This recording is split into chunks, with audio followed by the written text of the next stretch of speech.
Hello and welcome to the Posture Dojo podcast. My name is Sam. I'll be your host on this postural transformation journey, sharing some stories from my own healing and postural transformation of a very severe 85-degree kyphoscoliosis, and sharing stories with experts from a variety of fields. Some fields you might expect, some that might be a little bit more surprising. Today on the podcast, we have Marion McRae, who is a physio with a special interest in overcoming back pain. What type of back pain Oh, are you addressing? I love the stubborn, persistent pain that you've tried everything for, that no one has any answers to. And it's just been hanging around. And you may get some relief, and then it just keeps coming back. So, a lot of my work is directed towards the stubborn, persistent type, not so much the type where you might have a weekend of excessive gardening and you pull up a bit sore in your back. I feel like that sort of back pain is managed reasonably well. But I do feel the stubborn and persistent back pain is not managed well, and hence it becomes a chronic loop that really severely affects people mentally, emotionally, on every level. Absolutely. It can wear you down as time goes on and the pain becomes more and more chronic. Tell us, how did you get into this line of work? I think, like any passionate practitioner, they've had a lived experience of, not for me myself, but living with a partner who had chronic pain, not just back pain, but chronic pain in his body for many years. And I think when we're practitioners, we really want to fix people. We really, I wanted to figure it out. I thought there's got to be a way. And so I read as many books as I could. I did as many courses as I could, went down every rabbit hole I could, and none of it worked for him. And we parted ways. But in the interim, obviously, I learned a lot, and a lot of what I learned helped a lot of other people. And yeah, I just came to realize that pain really is a reflection of some previous woundings that some people are just never prepared to look at. And yeah, I think it's up to the individual to explore and do the work. And I often see people, particularly patients, outsourcing their power to practitioners and wanting practitioners to do all the work for them. And yeah, I think that's where I think there's many factors that create chronic pain cycles, but that's one of them. It's not all of them, but certainly my lesson was I can't fix anybody. I can facilitate healing, but that person's got to want it, and that person's got to be prepared to do their own work and have their own journey. And part of what I do in my podcast is just interview those sorts of people, those people that have figured it out for themselves in very different ways, in very different pathways. And I guess I share those stories so that people have hope that it's possible. And they also get to understand that it's not a recipe. It's very different for everybody. You have to go on many different journeys, involve a few different practitioners. But at the end of the day, if you really want to, you can. And I think that's my core message. I like the definition of pain, which is pay attention, integrate now. When we say that I have back pain or my back is painful, my different ways to say it, but it's essentially you're saying that there's something happening to you. And that phrasing can really put you in that victim state, which is this is something that's outside of my control. It's happening to me, and I don't know what it is. And I don't know what to do about it. I don't have the power to do anything about it immediately, just by the vocabulary that they choose. And when I'm marketing online about it, hey, I can help people with scoliosis or kyphosis, I'm reluctant to use those words because it does diagnose and label and kind of plant things there. I need to use some kind of words to connect, but it's definitely something that I'd like to do less and less, to allow what is to be, and then create the space that these conditions aren't permanent and there are things that they can do about it. I'm wondering, how do you approach pain and what is it to you? That's a great question. I approach it very differently for each person in front of me based on their language, their posturing, their core beliefs from the get-go, their past experience. So when I'm assessing someone, there's many variables that I'm weighing up. And usually it's about reframing pain as an opportunity to get to know themselves better, an opportunity to understand how they move, how the movement system works better. And just simply to reframe it that it's feedback from your body letting you know something needs attention. Now it might be all that you need to attend to is your thought pattern about it. That it's fixed and it's broken and it's messed up and it's come from some well-meaning health professional who said some random comment 5 years ago. Or it could be there's an emotional unrest that they're distracting from, avoiding, that they need to sit with and feel and be and explore.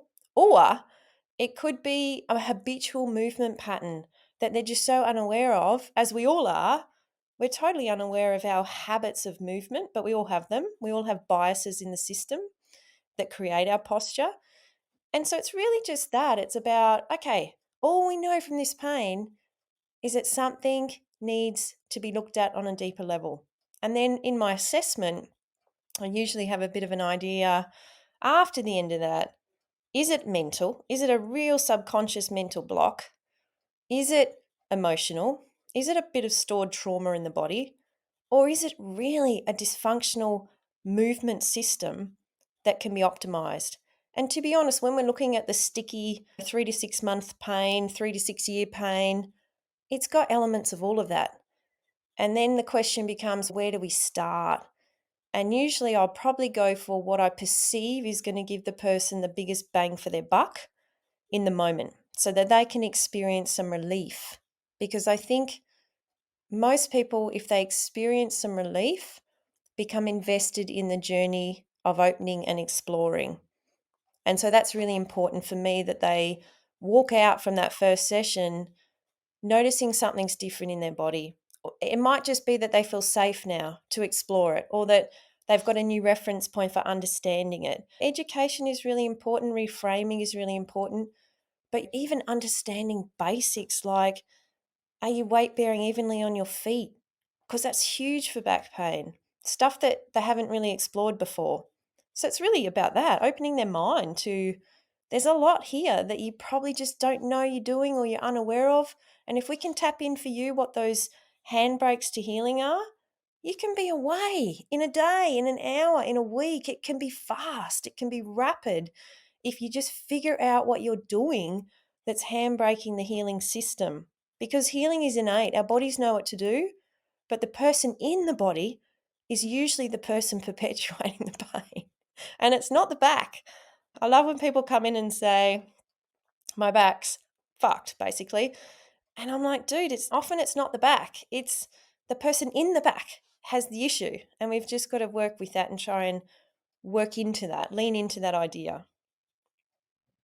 I like that. There's a lot to unpack there, but yeah, there is always this initial, it seems to come from this resistance to change, right? I just want to get rid of it.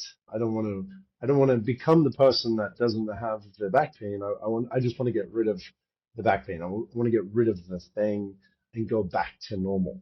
That resistance to change seems to be at the root of this. Are there some common themes in this modern lifestyle that we're living that you've seen that are at the core? Are you starting to see patterns that are popping up frequently in various people? Yeah, that's a good question. I see, and I actually case study clients at the end of the day. I reflect on, and I think one day it'd be really cool to write a book about case studies, because there's not one person yet that has this that I've treated the same, that has the same issue, that needs the same guidance. It's so unique. That's what constantly astounds me. However, having said that, you can hear by the language whether there's mental beliefs that have been passed on from mum or dad or from health professionals. So, our medical system, I get why people don't understand their back pain. I get why they're so fearful of it. I get why they think they need to get six-pack abs if they're ever going to be free of the pain. None of that's true for me. None of that is my experience of back pain. In my world, it can be healed in a few days if the person learns what they're doing. Or it rarely involves strength work, which is quite shocking for practitioners to understand. It's often about skeletal alignment, and it's often there's a somatic connection. There's something that's been stored in there, buried in there, parked in there, that is the back's inviting the person to explore or learn. So, yeah, there's patterns. One, obviously, relationships have a lot to do with male back pain. I think they feel a lot of pressure. I think there's a lot of financial expectation. There's a lot of fear they can't provide. I think for women, it can be they're feeling unsupported a lot in their relationships. It can be you're just stuck in a job you don't like. It can be that sport that you've always loved is now saying it's time to pivot and do something different. There's always, and that's what I hear by talking to the people who've come out the other side. What have you learned? What did it teach you? And there's always a change of some description in their world that the back pain forced them to make. And at the time, like you say, they resisted. They didn't want to. But their back gave them no choice, so they did. And then 6, 12 months down track, they're ever so grateful. That was what unfolded. But they needed an excuse. They needed something to push them. And so the pain can be a really great driver of change if we allow it to be. And if we trust that's its intention. It's happening for us, like you said, not to us. But we've got to just appreciate that and love the body for the signals that it's sending us. Because if it didn't send the pain, we wouldn't have any idea about any of this stuff. It's really about making friends with pain, which people hate to hear. I get it. When you've been in it for a long period, it's the worst thing you can say to someone. But how's the other pathway working for you? You can't run from it. You can't medicate it. You can't numb it. It finds a way to break through until you pay attention. And I kind of love that about pain. I think it's our greatest opportunity and it's an invitation. And if we stop perceiving it that something's wrong, something's broken, it's like your warning light on your car dashboard. Something's running low, needs attention. Figure it out, fill it up, and off you go, you'll be fine. That's all it is, in my opinion. Yeah, and the back especially is something that we kind of ignore, right? If you hurt one of your thumbs or one of your hand, you can kind of use the other hand and compensate and kind of avoid using it. The back is something that is so critical to our lives. Are you doing these consultations in person or remotely? So I've got just released a book on what I call my Bulletproof Backs Blueprint, which is basically exploring the mental, physical, and emotional aspects of stubborn pain. So the book is basically on Amazon. It's a really easy introduction to my thinking pattern around back pain, and it offers some fresh perspectives that people probably haven't heard before. And from that, if people like what they're hearing or reading, there's online courses that I offer, and then there's online coaches that I've trained. I do a blend in my hometown. I work with people one on one a little bit. I've got physios working for me, and then I coach a few that I really feel get the holistic idea, and they do a lot of the online consultations. So it's a really popular, I think people are waking up to it a lot more now, especially when nothing else is working. And with all the work in the trauma field and we're understanding emotional connection to body parts, people are really starting to open to exploring their pains on many different levels. And so, yeah, business has been really good. But it's more the practitioners that I feel need some strategies and tools. I think they intuitively know that treating more than the physical body is important, but I don't think they know how. Like practically, logistically, what does that look like in a session? And so the next round I'm developing are some practitioner trainings, which basically will equip physios, any movement therapist really, anyone dealing with back pain in my system, which is really just a methodical process I go through to figure it out. And it's not to say all their other skills don't fit with that. It's probably more my just assessment process for determining, are we going to start with a mental strategy? Are we going to start with a movement strategy? Or are we going to start with a somatic emotional strategy? Yeah. When a teenager goes to the doctor and they refer an orthopedic surgeon, and then they'll go to the orthopedic surgeon and they'll measure the angles of the curve, and the surgeon will make an assessment whether they're a candidate for surgery or not. There's quite a few steps that get missed in that. Sometimes if they're not eligible for surgery, or they'll say, listen, let's try bracing first, or let's just wait and see, and then come back in 6 months. And if it's progressed well, then we'll do something about it.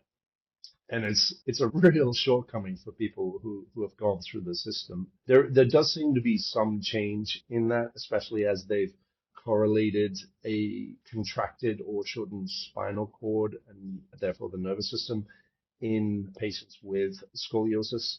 So that's kind of opened up the idea to go, okay, why would that be, right? Why would there be a curving and a warping happen when we have a contracted, or let's say a protective spinal cord, a protective nervous system, right? I mean, I've this is a theory that was originally proposed like in '69, but has been kind of proven through some pretty detailed MRI studies in 2008. But it really shows that a contracted spinal cord may be at the closer to the source of the cause of some of these undiagnosed scoliosis, which makes up about 80% of scoliosis, right? Idiopathic being undiagnosed. So when I think logically about why would a nervous system contract, there's a number of ways, right? Whether it's a response to a physical experience of physically bracing and protecting and contracting, or an emotional from that fear, that anxiety, that tension that may be emotionally happening.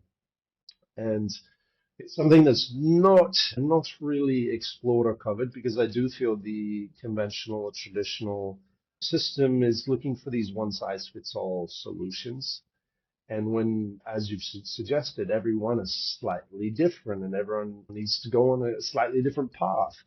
And I think that's really the challenge, because they're always looking for they need quantitative results as well. They look at the Cobb angle and they're like, we need to get this angle right. And that's progress, that's improvement, that's measurement, that we can say that we've done this successfully. And so they approach it extremely physically. So yeah, that's kind of on the scoliosis and kyphosis side. I'm curious, have you come across people with different types of curves in their spines? I don't think I've had a person yet walk in who has an optimal skeletal alignment. And it's one of my things that if they do, I'm like, it almost rules out structural issues. Yeah. We've got to be thinking mental and emotional, not physical, because the skeletal system is so optimized. It looks great. The opposite is true. I can see people who are, and I see frequent patterns, and I've studied postural neurology. And I think postural neurology is one of the most underutilized sciences for posture that I've ever come across. The concept that our posture is a brain based experience and a balance between flexor and extensor tone, and that what stimulates the brain into that balance is the sensory inputs from our eyes, ears, and feet. And so I spend a lot of time retraining eyes, retraining vestibular function, retraining foot pressures, because from my perspective, I'm looking at the pelvis and the back a lot. But the pelvis and the back can't function as I need them to function if they're not centered on the feet. So I look at the feet and make sure they're doing what they need to do so the hips can do what they need to do so the pelvis can actually do what it needs to do. And then we will look above and see what the rib cage is doing on the pelvis. It is even this concept of, is it on axis? So if you have a rib cage and you have a pelvis, do they actually sit on top of each other in 3D from a side view, a top down view, a frontal view? And even that, I rarely see that. I usually see some bias of rib cage rotation, some pelvic shift to the right heel, some degree of head tilt, some degree of neck rotation. In most people, we're not lined up, and that's okay. That doesn't always mean pain. That's usually a reflection of what we do all day, our jobs, our sleep postures, our sports, our musical instruments. They all past injury. There's many reasons we come to be in the bodies we're in, the alignment we're in. But what I love about the body is that it's so responsive to new stimulus. So if you notice you've got a kyphosis, often I would say it's just a flexor tone override and a deactivation of your extensor tone in the brain, in the pontomedullary reticular formation. So I do stimulation of the brain through different things, sensory input, fascial, teeth on Shakti mats, breath. I think a lot of your guests have talked about the many ways we can stimulate the brain, but I'm never talking about activate your thoracic extensors, because I know if I stimulate the dorsal column, they activate.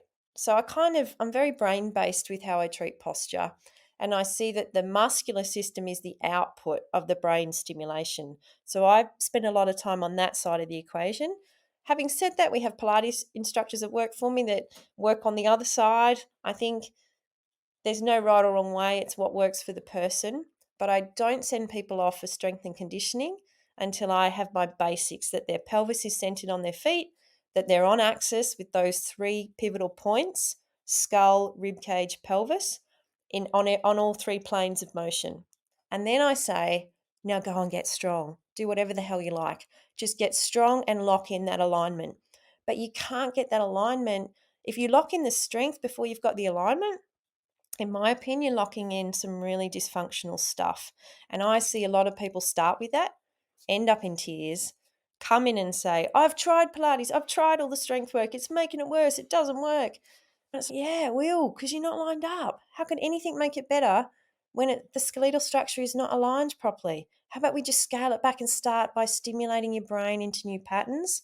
And then let's jump into the gym. But don't jump into the gym until you've got pain-free range in all directions, in my opinion. That's how I work. In my opinion too, and I know that from experience, when I walked out of the surgeon's office at 18, I didn't have a belief that I could become aligned through the power of my mind and body and actions.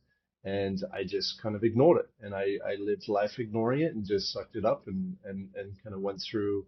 I was active. I was still mobile. My pains had kind of settled in by then. And I did a lot of strength training. I even did bar squats. And I realized that when I was 33 and the structural compromise of my kyphal scoliosis had literally compressed my midsection and started choking me out from the inside. And obviously that had nothing, that strength that I was building was in a compensated pattern. So when we have these structural compromises, whether it's that forward neck hyperkyphosis, or we get that side, that more lateral kind of derotation of the skull, we've got a red alert structural compromise. So the body goes into red alert mode, which is usually activating muscles that aren't normally activated to hold you up and to protect you and to prevent a collapse. And those compensations are really where for aligning, before you can align, you kind of have to let go of those tensions and those compensations. And that may have happened autonomically, but to release them, if, we, if to release chronic autonomic tensions, in my experience, I've found that it is through the mind and the brain and sending signals of relaxation, Mm-hmm. practicing literally the Wow. practice of Yeah. relaxation in areas where we may not have had that neuromuscular activity Mm-hmm. is the essential first step Mm. before we can start the correctional breathing, Yeah. like the Schroth method and a lot And of the so, how techniques. did you come to that learning? Was it through something a skilled person taught you, or was it through trial and error? How did you come to know that for yourself in your own body? A a wildly varied life experience of growing up in far north Queensland. There was always an alternative kind of hippie Love it. scene that I get to see some more of these holistic ideas from a young Lucky age, you. but I never knew how to apply them. I didn't know how to apply them to me though. Like I said, when I was Mm. 18, I was just fairly mainstream, but you know, in my 30s, I started going to things like I started doing the yoga and primal movements and different breath work and different ecstatic dances and different types of ceremonies. And I just started going to all these different places. And then it was through my own experience in my body where I started paying attention to the limitations of my movement. I started paying attention to the tensions that I had. And it was this very slow and painful process of going towards that and surrendering that and collaborating with a lot of practitioners and teachers along the way. And do you think knowing all you know now about the scoliosis space, that each person with their unique scoliosis would have to follow a similar journey? Do you think there's recipes with scoliosis? That's what I'm attempting to do with the Height Maximus protocol. And it's really broken into three phases. The first phase being unraveling, the unraveling, which is includes emotional, psychological unraveling to go deeper into that, to allow the collapse, to learn what that collapse, to go to the scene of the crime, to actually allow yourself to collapse in some cases, to so that you realize, oh wow, I was actually holding tensions in places I didn't even know. And so the first step is really awareness and unraveling. The next phase is alignment, and that's where we're starting to learn things like the Schroth correctional breathing, which is where we kind of pressurize the rib cage essentially to derotate a collapse that might be happening with a scoliosis. At the same time, we're in certain gymnastic poses, creating traction, hanging, decompressing the spine to allow that alignment to happen. That's why we're doing some side planks as well that have been shown to basically use gravity to help you bring alignment in different parts of the spine from the lumbar to the thoracic, depending on the angle of the side plank. You can specifically target your curve back into alignment. And then the third phase is the fortification, the function, the strength. I notice that's a similar in your process as well. Once that awareness and alignment is there, then is the time to start building up the strength and the function. And the goal there is really to be all terrain, right? As you said, a pain-free movement in each direction. So and at this point, when I go into the gym these days, sometimes it's okay, let's weed out weakness today, or let's weed out discomfort. Like, where is that in my body? And I notice that in my deep squat, I've got something off there. I've got some restriction there. I'm going to work on that. And sometimes those weaknesses that come into my awareness, they can take years to unfold and correct and to rebuild and get that safety. A lot of it is that safety, that trust, and that confidence and that range of motion, isn't it? And it's re-educating that from the mind to the body. So that's really where my process is at now. Have you done much Feldenkrais? Have you experienced Feldenkrais as a method? So that one, not as, no, I know I've heard it's in the same range as the Alexander Yeah, method, in the kind same of, scope, but kind of. different. But I think for that first phase, you discussed the awareness through movement.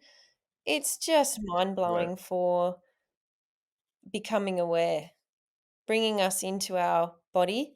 Because I think a lot of people are so mental, are so outwardly focused that these beautiful bodies we live in any moment, they're sending us so many signals. And I call that interoception, that ability to sense from the inside.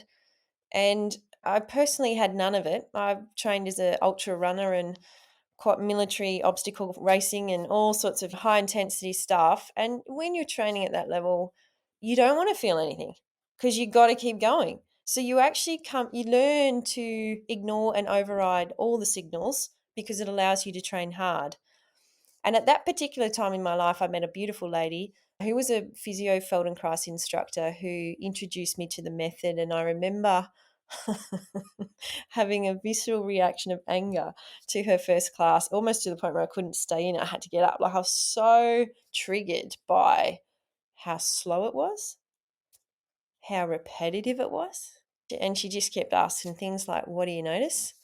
And I was like, "Nothing." Like, I was just so numb, strong as hell, but numb as hell. Anyway, I was so triggered, I realized I had to stick with it because of my reaction. And I honestly, once I experienced going from numb to connected, I just realized how much I'd been missing in terms of efficiency, performance. My performance improved out of sight just because I was acutely aware now of how to get pressure there, how to move this bit subtly, how to breathe into that tissue. I couldn't learn any of that until I slowed it right down till I spent hours rolling around on the floor doing one movement times in one lesson is 45 minutes of just neck rotation in one direction, noticing all there is to notice in that. What do my eyes do? What does my tongue do? What does my jaw do? What do I breathe? Like, it can be really hard to start at that level, but it is one of the best methods I know for people figuring out the connectivity and the sensors in their body and parking the brain. It gets you in the physical soma so that you can start to build a relationship with it. And once you have that, you're more connected to self. You're more understanding of the signals and what they're trying to communicate. Without that, the journey is really challenging, and you have to rely on other people telling you what the pain's about rather than knowing intuitively for yourself what it's about. So I just throw that one out there because I think for your first stage, that would be beautiful. And it's a safe method for people to try. You can Google it, it's YouTube, Feldenkrais for back pain. You can't go wrong because it's always so slow, always done to pain and retreat, not even into pain. You just retreat before you get to anything that's too unsafe. So yeah, I think it's a nice one. Yeah, yeah. It sounds like there's a lot in there that I'll definitely take it as a sign to go deeper on that one. Because yeah, the Alexander technique I've gone deeper a couple times, and then yeah, I feel it's partly there's some part of the Australian mainstream culture which is very, I guess, especially on the masculine side, is very suck it up, get the job done, get through it, get it done. And so that numbness or that disconnection from the system can be an obstacle. And yeah, you've spoken to going slower, to go deeper, to bring more understanding. I know for my first kind of attack or effort on this was with much more force. I thought it was going to be my alignment was going to come through force, through the more aggressive hanging and more like the real tension type of applying tension, really tension and strength and resistance training. I thought that's what it would take. And I can feel that the cricks and the clacks as it aligns. So there's space for it, but as I've been learning the subtleness, the nuances, that those slight things you mentioned before, the eyes and like the relation between the eyes and how they go all the way to the back of their head, and that becomes this leveling balancer that we have, and that's creating the position of our neck and these little subtle things that we can start learning: our tongue position, our toes position, unraveling the fascia in our feet, and we'll feel the alignment happening in our neck. Like there's some very subtle things that we can go deeper into, and it's part of our kind of brush in society as well that we don't give that a chance to work, right? It's that we've got to fix it yesterday. And that mental approach is usually what's blocking someone from getting better. The impatience, even the need that it needs fixing, is the perception something's wrong about it. It's perfect as it is. You're just not understanding the perfection of it yet. So yeah, it's a philosophical shift needs to happen with pain. And I think I experience when I go to courses, I've actually stopped going because they're full of men, young alpha males, God bless them, who have amazing physiques. They spend a lot of time in the gym, and naturally they think the major way to improve any pain is to get someone strong. And I don't mind strength, I love it, but I see that approach as so end of the line. Not There's so many things that have to be in place before we load something. And I think the loading of things too early, too soon, perpetuates cycles. I just have a very different viewpoint. And when you're the person in the room who thinks very differently, it's usually better to keep your mouth shut and just agree. Because I just can't be bothered with the debate. It's just, they're welcome to theirs, I'm welcome to mine. And yeah, it's frustrating for my profession with physios. Not all of them, there's some amazing ones, but I think we are I don't think most physios understand what movement is about. I think they don't understand postural neurology. I don't think they understand how everything interconnects. Certainly don't think they understand emotional overlay and how that affects movement. And who can blame them? Because it's not what's taught at uni. So most of the learning of anything quality I've learned has been outside of uni, and it's got to be ongoing. It's got to be perpetual because every year we're unraveling. The trauma world's been amazing with what we've unraveled about nervous system, like you're talking about those guarded sections of a nervous system and the autonomic nervous system and the fascia. Everything is held in that. But now that we know that, what do we do about that? That's got to change how we clinically treat people. With new knowledge, we have to change how we manage people. But a lot of physio management hasn't changed for 20 years. I still see physios doing what I was doing 20 years ago, and it's actually wrong now. It's actually inappropriate. It is actually harmful. Yeah, I guess I can whinge about things a lot, or I can try and raise awareness, educate, have a voice, speak my truth, and hope that we have at least some different voices in the space that's not all about glute strength and core strength. Very true. I mean, these institutions have authority. They have the lab coats. That implies that they have a power, they have a knowledge that we don't, and that can disempower someone to really start realizing that, hey, I can start sculpting my body here. I have a say in what's happening here. That alone is just a major thing to touch on. But I'd like to dive into the the re-education. You mentioned in your case it was a numbness, a disconnection, and then you become aware that maybe you're housing different things, different parts of the body. In my current process, one of the most important pieces of that re-education process is a long exhale, an 8 to 10 second exhale with a new feeling embedded in that exhale. Because we might have a tightness. When we open up a part of the body, when we're in that particular range of motion, that we start feeling that resistance, that discomfort, that our frame in that moment to me is really important. And if we act, oh, it's happening, oh, it's resisting, or I'm trying to like just get it right, or whatever we're thinking in that moment is really Exactly. important. And I've seen a lot of value by with intention bringing into the mind a feeling that we would like to have there. And in general, that's usually I trust, I'm safe, or I feel strength, I feel stable, I feel balance. That feeling of what that is, right? To house that as we're kind of at that wall of resistance, to house that positive feeling, and then to exhale. And with that exhale, we infiltrate through that wall with that feeling.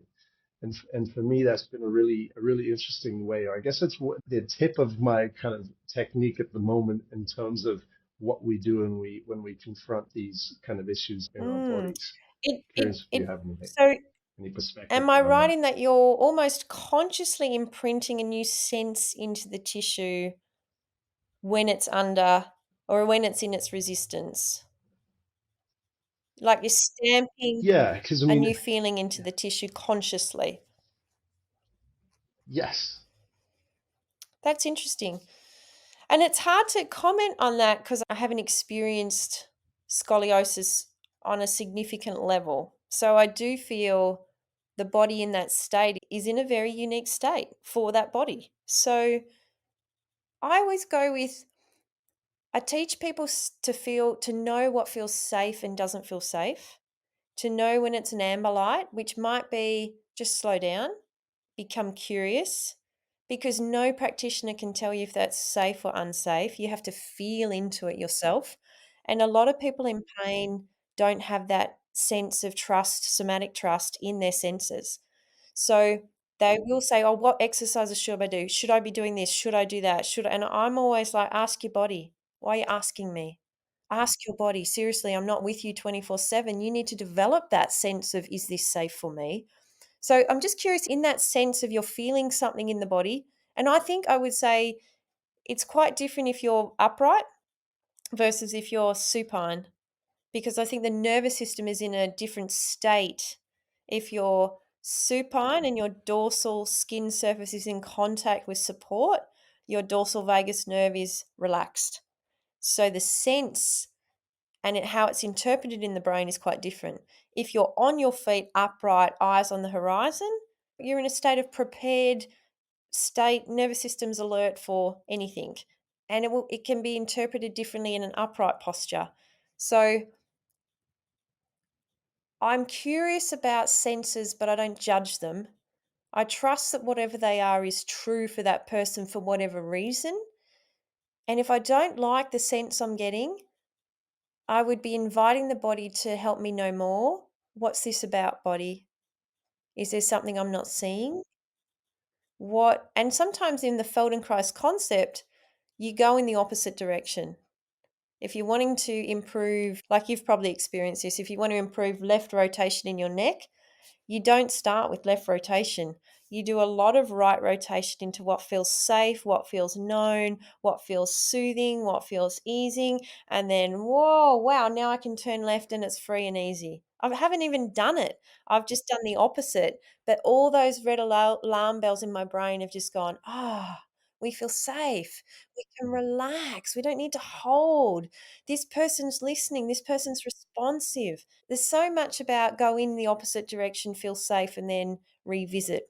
And that philosophy of Feldenkrais. Yeah, and essentially that's when you're sorry, yeah, that's when you do the control C. You go in the opposite direction or a place that you do have that safety, and you're doing the control C, the copy. You're creating that stamp, that green light, and then you're going the other way, and you're like, oh, I have a tightness there. Why is it, I have this tightness here? And then for me, it's really the inhale can, yeah, it's into alignment, but it is more preparation, and then the exhale is holding in mind that green light, that safety, and exhale, that long exhale. I've had tremendous melting of tensions that I didn't even know existed in the body because I control, well, you control V, right? You paste it, you stamp it I liked how you actually said that. You stamped that frame of consciousness into that new place. And then I feel safety in that area. And oh, wow, I've opened up. And then you've got this new range. And then you can repeat that step in various kind of confrontations or various situations. It's very interesting because I think you've come to that through having a strong sense of the connection between the mind and the body. And you've got a belief that the body follows the mind, which I agree with. I think the mind follows the soul, but I think the body follows the mind. So, in my hierarchy of influence, our mind can definitely take the lead with the body. So, your body almost has this memory of something, and you're saying, no, here you go, body. Let's just play with feeling this in this position. Let's see if we can interchange that sense. And I guess if you're direct in your, yeah, and if it's working for you, the body's responding. The body's saying, cool, love it. Let's do more of that. If you would keep fighting your body, it wouldn't like that. It would reject you and spit you out. And then you're going to have to come up with something else. But it's a really cool idea. I like it. Yeah. Yeah, resistance creates resistance, and if we're trying to do something in the body, we're creating tension. And intention to do something in the body is literally an intention. So if we're creating intention to relax, we're going about it in the wrong direction, I feel. And I guess a part of this is I'm not formally trained, and the anatomy is so complex that it held me back for so many years. And that was part of my disempowerment kind of chapter was that, okay, not only is it these people in coats and institutions who, are the only ones who can help me because the best, treatments are bracing and surgery. Not only is there that, it's there's anatomy that I don't know and I don't understand, and so what can I do? So that piece of it as well for me is really a piece that I would love to help solve as well, because sometimes we don't need to know all of the pieces that we're moving and the different muscles in the neck that might be in play. But I feel through the senses we all know what tension or resistance or sharpness. For me, when there's sharpness, where it's time to retreat, it sounds like in your vocabulary, right? So yeah, for me, vocabulary is extremely important and something that we get right in the beginning as well to make sure that we're communicating and we can navigate the body. Because people will often be working out and go, oh, it's hurting. It's paining. It's so, oh man. I had a lady I passed on the reformer today and she had this grimace on her face. And I was doing kneeling arms and she had this grimace and she just was like, oh, it's hurting so bad. And I was like, whoa, do you mean working? or hurting? And she's, oh, yeah, no, working. And I was like, cool. Let's just be really clear. Because if it's hurting, there's a big change there's a big conversation we got to have. So be really careful with your wording. But the other thing I'd also is invite people to be careful with how they speak about their body parts. And this is probably out there, but this is my truth. I really believe each cell has a consciousness, and I think each community of cell in each body part has a collective consciousness. I think your shoulder has a consciousness. I think your abdomen has its own consciousness, like body parts in the world, macro, micro. But people verbally speak about their body parts with disrespect, with frustration, with anger, as if that body part has done something wrong. That body part is doing the best it can with what you're given it. So I think a lot of people are not loving their painful parts. It's almost like they've fragmented themselves and put that painful part outside of themselves. And we know with a lot of the trauma work, reintegration of all of ourself is so important for healing. And some people cannot even look at their injured body part. They can't even look at it. There's such a disconnect. There's such an anger. There's such a frustration. They're hating on themselves. And that's such a massive block to healing. So even just healing that, even just that hand lightly on whatever is sore or feeling like it's really driving you nuts. I think of it like a 3-year-old toddler that just needs you to love it. Okay, it just needs a hand and a breath and a connection and are you okay? What do you need? I'm sorry I'm not getting this. Instead of us doing this with each other, let's figure it out together.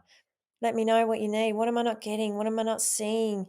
And just listen. Start talking to your body parts and hearing what they have to say.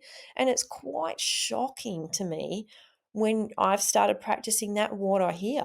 And I think, man, am I loopy?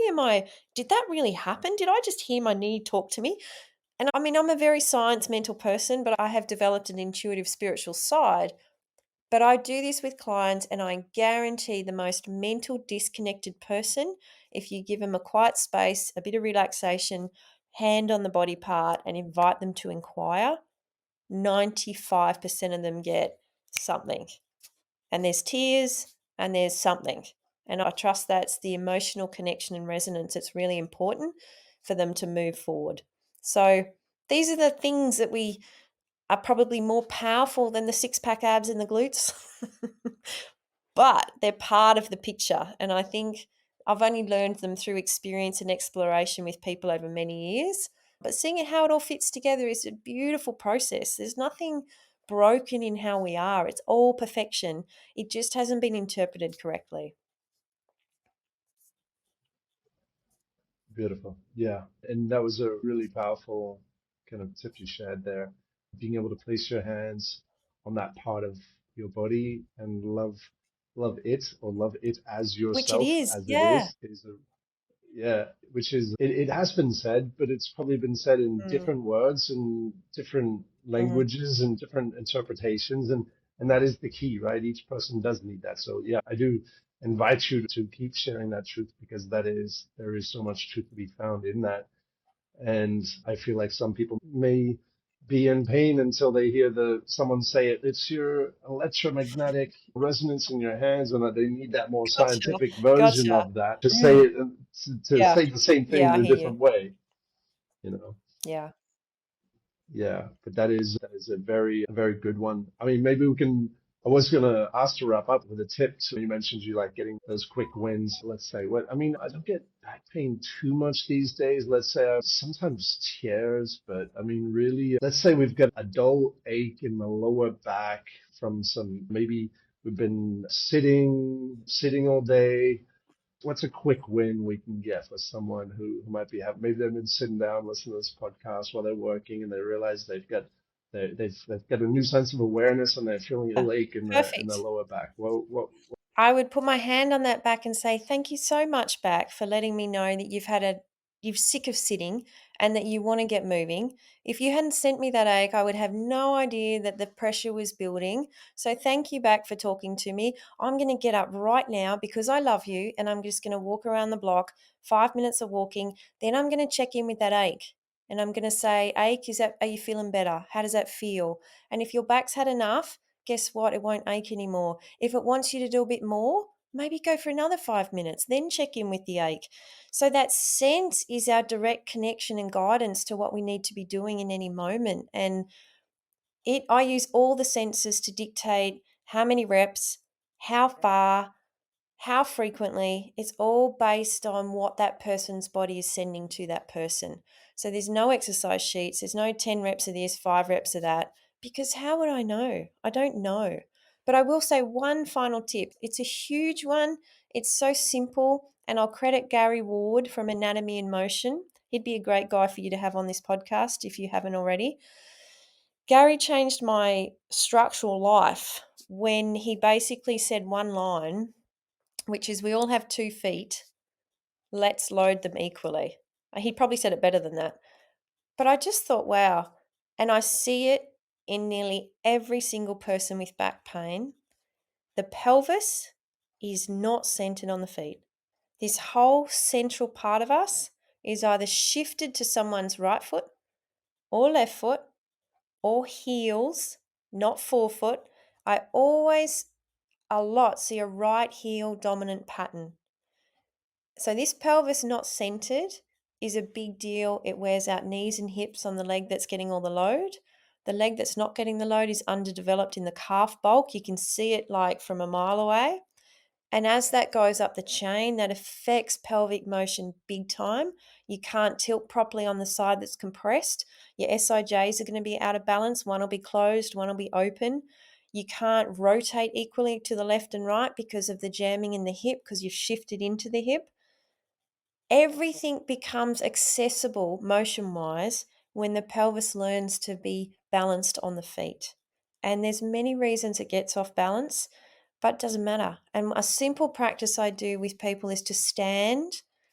They close their eyes, and I obviously bring them into their body, and I have them notice what they're noticing with their back in standing. And then I simply encourage them to move their pelvis in a circular fashion around their feet and to notice what that sense does. If you're a right foot dominant person and you shift your pelvis to your left foot and your back pain disappears, isn't that useful to know? Isn't that just so simple but so powerful? Because in that situation, all your back pain's trying to communicate is, dude, I'm so sick of you leaning into the right side. Can you please spend a bit more time on the left? And so these signals are just so full of information, but we just don't know how to interpret them. So circle the pelvis around the feet, shut your eyes, feel some stuff. Know that it's possible. You might just have to explore things from different perspectives. Listen to a few podcasts like this, educate yourself, and do not trust the man in the white coat knows it all. He's great for acute care, but beyond acute care, he probably hasn't kept up with science. He's probably not all over fascia. He's probably not aware of trauma. He's probably not up to date with quantum mechanics and all the stuff that goes on with energy. He knows what he knows, and he knows that bit, but he doesn't know you. And you getting to know you will be guiding you to where you need to be. How's that for a bit of a rant? There you go. And if you accept the invitation from your back to go for a walk, maybe you'll end up at a beautiful park. You'll see some beautiful birds. Maybe you'll take a breath. Maybe you'll get Beautiful. inspired on the thing you're working on and be able to work more effectively on what you're working on. And maybe you'll see a flyer for a ecstatic dance or Yeah. A Latin dance night, which is great for that pelvis Yeah. movement as well. Dance to me is an incredible way to kind of defragment the program, right? To move Mm. irregularly, you'll identify a lot of things, you'll bring awareness to a lot of things, and also work on some Mm. functioning and I strengthening at the agree. same time. So dance to me is a great way to Yeah. integrate into that. Okay. Marion, thank you very much. This is a very insightful conversation. I'm glad we connected on this, and I want to thank you and appreciate you for what you're Thank doing you. and these different fields and ideas that you're bringing together, because I know they're extremely helpful. Brilliant. And thank you also for what you're doing. It's important Where, work. Keep up having chats and conversations and sharing different perspectives. And then people obviously can choose for them what resonates and what doesn't. It's about choice and perspective. And the more that you hear and listen to, the more opportunity you have to find your way forward. so you have a book on Amazon, I do. Bulletproof I think it's Backs, called From Broken to Bulletproof: Unconventional Ways to Banish Back Pain. I think it's a super expensive from broken to $15. bulletproof. Okay. And .au, bulletproofbacks.com because we're Aussie is based. your Yeah. website. So it did work with .com. It did work. Either way, we're going to include Yeah, the correct one perfect. in the description so you Great. can check it out there and get in touch with Marion and her team. Thank you very much for coming on. We'll see you all in the next one.